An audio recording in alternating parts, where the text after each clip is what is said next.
আমরা এখন উপস্থিত আছি দেবীনগর দ্বিমুখী উচ্চ বিদ্যালয়ে। এখানে আগামীকাল থেকে ফুটবল টুর্নামেন্ট খেলা শুরু হবে।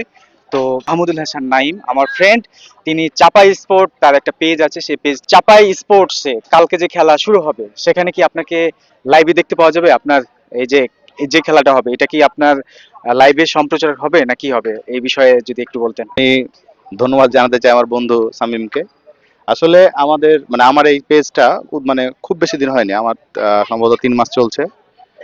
আমি এর আগে লাইভ মানে প্রথমে তো 60 দিন ওই যে লাইভ করা যায় না, আর পরবর্তী লাইভ করার অপশনের মধ্যে কোনো ভিডিও লাইভ করতে পারিনি ওই খেলাধুলার।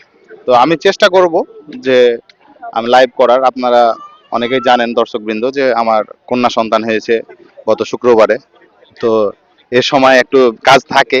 তো আমি সর্বোচ্চ চেষ্টা করব এসে এত বড় চাঁপাইনবাবগঞ্জ জেলার মধ্যে এত বড় একটি ফুটবল টুর্নামেন্ট হচ্ছে, যেটা আমি সচক্ষে দেখার এবং সেই সাথে মোবাইলে ধারণ করার দর্শকদের জন্য। তো কালকে কি সারা বাংলাদেশের দর্শক এখানে যে খেলাটা হবে আপনার পেজে কি লাইভ দেখতে পাবে? ওই যে বললাম আমি চেষ্টা করব যে এসে লাইভ করার। বাকিটা এখন আল্লাহর হাতে। আল্লাহ যদি সুস্থ শরীর সালামত রাখে তো ইনশাল্লাহ আমি আসবো। এসে আমার চাপাই স্পোর্টস এর দর্শকরা সবাই যারা ফলো করেছে সবাই যাতে উপভোগ করতে পারে। তো সবাই তো এন্টারটেইনমেন্ট অন্য কিছু বেছে নেয়, তো আপনি এই যে খেলা সম্পর্কে যে পেজ তৈরি করলেন, তো এই খেলাকে কেন বেছে নিলেন? আসলে আমি একজন ক্রিকেট খেলোয়াড়। আমি মোটামুটি 2010 সাল থেকে ক্রিকেট খেলি। আমি এর আগে এজ লেভেলে খেলাগুলো খেলেছি।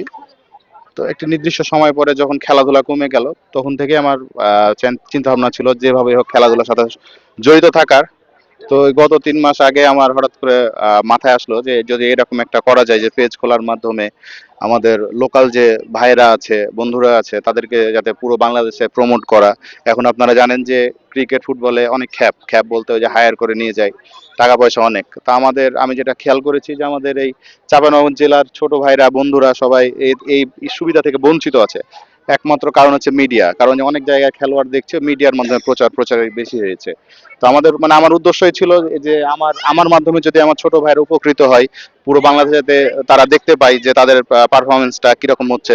অন্যান্য যেই জায়গাগুলোর মালিকগুলো আছে তারা যাতে বিবেচনা করতে পারে যে এর জায়গাতে চাঁপাইনবাবগঞ্জের ওই ছেলেটাকে নেওয়া যায় কিনা, তাতে তাদের যদি একটু উপকার হয়, এই উদ্দেশ্যে আমার পেজটা খোলা।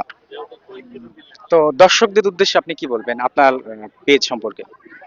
দর্শকদের উদ্দেশ্যে আমি একটা কথাই বলতে চাই যে আমি সর্বোচ্চ চেষ্টা করব যে যারা বিভিন্ন সময় আপনারা ওই বিভিন্ন টুর্নামেন্ট সম্পর্কে লোকাল টুর্নামেন্ট সম্পর্কে জানতে পারেন না বা এসে খেলা দেখতে পারেন না, তো আমি সর্বোচ্চ চেষ্টা করি যাতে আমার এই পেজের মাধ্যমে তাদের